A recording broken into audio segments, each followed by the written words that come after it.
Hello everyone, hope you all are doing well. So today we are going to do the next question of our mains answer writing practice जो हमारी mains answer writing practice series चल रही है उसके next question को आज हम लोग करने वाले हैं and today's question is discuss about the major features of tropical rain forest climate. जो क्या क्या मेजर फीचर्स है ट्रॉपिकल रेन फॉरेस्ट को उसके बारे में हमें डिस्कस करना है एंड ऑल्सो राइट है short note on its vegetation और रेन फॉरेस्ट की वेजिटेशन कहती है कैसे होती है उस पर भी हमें एक शॉर्ट नोट लिखना है। तो is a pretty straight forward question from geography and और you can say environment. So this types of questions are asked in UPSC several times. ऐसे क्वेश्चंस काफी आते हैं यूपीएससी में। So you must try to write these answers by yourself also because the more you write the more you improve। जितना आप खुद से लिखोगे उतना improve करोगे तो खुद से भी लिखने का प्रयास जरूर करें। So let's start the answer and see how we approach the answer. So first of all, introduction. As I always say, that introduction has two thumb rules. I will define the term, write some facts about the term. जैसे कि मैंने यहाँ पे क्या हुआ है कुछ facts लिखे मैं। तो tropical rain forest it it can be seen in areas of high temperature and high rainfall। Specially जो ट्रॉपिकल रेन फॉरेस्ट है they can be seen in the areas near the equator, the tropics area, that is between Tropic of Cancer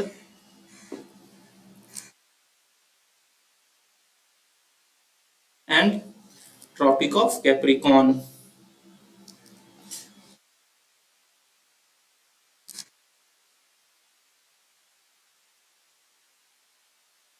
तो ये जो area है cancer और Capricorn के बीच का जो एरिया जो ट्रॉपिक्स का एरिया दिस एरिया इसमें आपको रेन फॉरेस्ट देखने को मिलेंगे।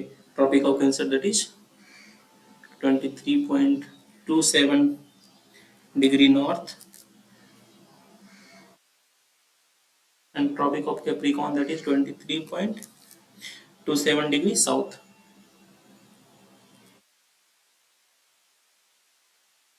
सो ये tropic of cancer tropic of capricorn के बीच देखने को मिलेंगे जहाँ पे हाई टेम्परेचर ट्रॉपिक्स में all know that there is high temperature because due to direct falling of sunlight and secondly high rainfall areas जो भी ट्रॉपिक्स के वो एरियाज है जिसमें हाई रेनफॉल देखने को मिलता है उसमें ट्रॉपिक ऑफ वहाँ पे ट्रॉपिकल रेन फॉरेस्ट आपको देखने को मिलेंगे specially in areas of rainfall more than 200 to 300 centimetre. जैसे अमेजन रेन फॉरेस्ट की बात कर लें Amazon rainforest, which is known as the lungs of the planet।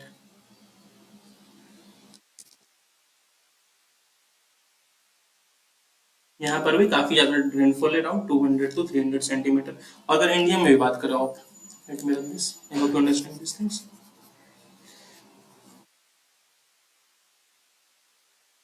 अगर आप इंडिया की ही बात करो तो इंडिया में जो ये नॉर्थ ईस्ट वाला रीजन है ये इंडिया की मैप है समझ लो। तो ये जो पहले तो नॉर्थ ईस्ट वाला रीजन है जहाँ पे हाई रेनफॉल है यहाँ पे आपको ट्रॉपिकल रेनफॉल देखने को मिलेंगे। और जो वेस्टर्न घाट वाला रीजन है जहाँ पे कि ड्यू टू जहाँ पे ये ब्लॉक होकर के जो लीवार्ड साइड में एक बारिश होती है तो जो ये वेस्टर्न घाट्स का एरिया है जहाँ पर एक बारिश होती है। सो इन दोनों एरियाज में ऑफ इंडिया में और अंडमान निकोबार में भी सो इन दोनों एरियाज में you will see the most of the tropical rain forest of India because यहाँ पे अधिक बारिश होती है। तो इससे आप ये भी कर सकते हैं जो रेनफॉल है rainfall is the limiting factor for the existence of tropical rain forest. और भी जितने भी फैक्टर्स हैं सच एज टेम्परेचर की बात की मैंने ह्यूमिडिटी की बात की तो वो सब में रेनफॉल जो लिमिटिंग फैक्टर है। अगर रेनफॉल अधिक नहीं होगी तो वो एरिया चाहे वो ट्रॉपिक्स में ही क्यों ना हो रेनफॉल कम है तो वहाँ ट्रॉपिकल रेन फॉरेस्ट नहीं होगी। सो रेनफॉल अधिक होना is the most important factor for the existence of tropical rain forest. So I hope you understand the concept of tropical rainforest क्या होता है tropical rainforest काफी चीजें तो आपको यही समझ में आ गई थी। Now going to the body of the question that is major features of tropical rainforest climate। क्या क्या major features है tropical rainforest climate के। तो first one is जैसे कि मैंने बताया rainfall there should be high rainfall of about 2 to 300 centimeters 200 to 300 centimetre का हाई रेनफॉल होना चाहिए।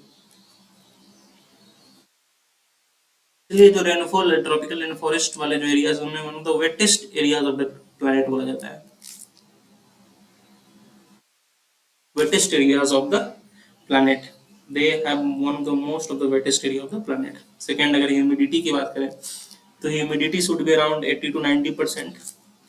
जैसे यहाँ पे बोलने को होता है कि जो वेट टाइम्स है वहाँ पे उस टाइम पे around on an average 88% humidity रहनी चाहिए, और जो ड्राई टाइम्स है जब थोड़ी बारिश कम हो रही हो या ना हो रही हो रेनफॉल स्टेज, तो उस समय भी ह्यूमिडिटी जो अराउंड 77% होनी चाहिए। तो humidity should be around 80 to 90% in tropical rain forests. तो काफी हाई ह्यूमिडिटी आपको वहाँ पे देखने को मिलेगी। नेक्स्ट टेम्परेचर, क्योंकि जैसे मैंने बोला आपको ट्रॉपिक्स में ये होता है, ट्रॉपिक्स में नियर इक्वेटर,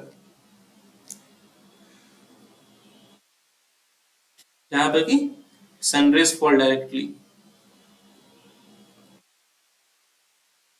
तो वहाँ पे ऑब्वियसली टेम्परेचर हाई होगा। तो जब भी जाओगे तो वहाँ आपको 30-35 डिग्री सेल्सियस का इजिली टेम्परेचर मिलेगा, more even more than that.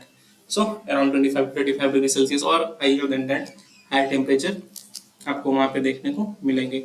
Soil composition की अगर बात करें तो हालांकि हाई ह्यूमिडिटी होने की वजह से you will see that the decomposition is very high. Moist conditions होती हैं, moist conditions, so decomposition is fast, decomposition is fast। और जो ऑर्गेनिक मटेरियल है सॉइल में आपको अधिक मिलेंगी, organic material will be high in soil, but still these soils are termed as nutrient poor soil। why? इतना फास्ट डिकम्पोजिशन है, organic material यहाँ पर काफी मिलने को मिलेगा, पत्ते उत्ते गिरते रहते हैं प्लांट्स के, फिर भी इस सॉइल को न्यूट्रिएंट पुअर क्यों बोला जाता है? बिकॉज ऑफ लीचिंग, क्योंकि हाई रेनफॉल होती है। This things to make you understand this things, because the rainfall is high, तो जो भी न्यूट्रिएंट्स यहाँ पे जल्दी जल्दी जमा होती है ड्यू टू रेनफॉल, जो लीच करें दैट इज वो रेनफॉल के साथ ग्राउंड के अंदर लीच कर जाती हैं, यहाँ से वहां से सरफेस फ्लो के साथ बाहर निकल जाती हैं। तो क्योंकि ये लीच कर जाती हैं इसलिए जो न्यूट्रिएंट्स होते हैं ऊपर सॉइल में आपको देखने को नहीं मिलेगा। न्यूट्रिएंट पॉइल सॉइल, ऑर्गेनिक मैटर भले ही अधिक हो और न्यूट्रिएंट अधिक क्रिएट जरूर होते हैं पर लीच कर जाती है due to high rainfall. So I hope you understand this. Biodiversity, you understand this. अगर बायोडाइवर्सिटी की बात करें तो ट्रॉपिकल रेन फॉरेस्ट में एक्सट्रीम हाई बायोडाइवर्सिटी होता है, दिस इज एक्सट्रीमली हाई। यहाँ पे आपको diverse amount of plants and species देखने को मिलेंगे। फॉर एग्जांपल जैसे नॉर्मली आप रेन फॉरेस्ट में जाओगे तो आपको मोर देन 1500 और सो यू कैन से 15,000 plant species and more than about 2500 fauna। तो यहाँ तो 1500 जो फौना है, ऑर्किड्स की बात करें प्लांट स्पीसीज में ऑर्किड्स वगैरह सब काफी मतलब high flora and fauna, high diverse flora and fauna कौन भी सीन देयर। यहाँ तक रेन जो भी ये सब रेन फॉरेस्ट होते हैं, जैसे आप अमेजन के ले लो या बोर्नियो रेन फॉरेस्ट ले लो, तो काफी ज्यादा टाइप्स ऑफ आपको प्लांट्स एंड एनिमल्स वहाँ देखने को मिलेंगे। तो very high biodiversity can be seen there. So these were the major features of tropical rainforest which I have make you understand here, जो मैंने यहाँ पे आपको समझाया है और लिखा भी है। तो आपको और भी कुछ फीचर्स लगते हैं जो इंपॉर्टेंट फीचर्स है जो होने चाहिए थे इन पॉइंट्स में, तो आप उसे कमेंट करके बता सकते हैं। कमेंट करने से एक तो हमारे बीच इंटरेक्शन भी बढ़ेगी और आपकी ब्रेनस्टॉर्मिंग की कैपेसिटी भी बढ़ेगी, आप जल्दी सोच पाओगे पॉइंट्स को, तो आप कमेंट कर सकते हो। अगर आप क्वेश्चन को देखें तो सेकंड पार्ट जो है that is asking to write a short note on its vegetation. So जो वेजिटेशन कैसा है रेन फॉरेस्ट का, उसमें भी हमें एक शॉर्ट नोट कहना होगा। So there is luxurious vegetation, luxury due to high biodiversity की जैसे मैंने बात की। There is huge amount of fauna and fauna, flora and fauna, specially vegetation की फ्लोरा की बात की जाए तो huge amount of fauna, luxurious flora, different types of plants आपको देखने को मिलेंगे वहाँ पे, फ्रॉम लार्ज ट्रीज वहाँ पे आपको देखने को मिलेंगे।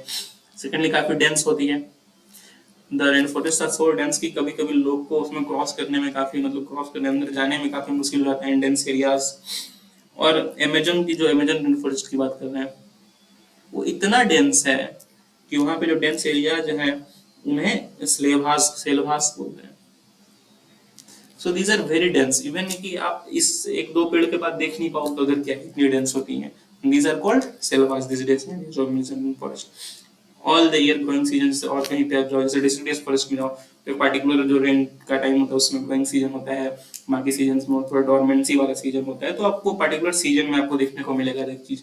पर रेन फॉरेस्ट में ऐसा कुछ नहीं, ऑल ईयर ग्रोइंग सीजन, पूरे साल भर नए प्लांट्स ग्रो करते हैं, नए प्लांट्स जर्मिनेट करते हैं. सो सीड्स जो है आपके प्लांट्स पूरे साल भर आपको देखने को मिलेंगे ये कर रहे हैं. तो there is you can say all year growing season. Evergreen trees are found. What are evergreen trees? Because these are not have any particular season to set their leaves. No particular season to set leaves. So these are evergreen trees. जो tropical hardwood की हम बात करते हैं. These are also known as tropical hardwood.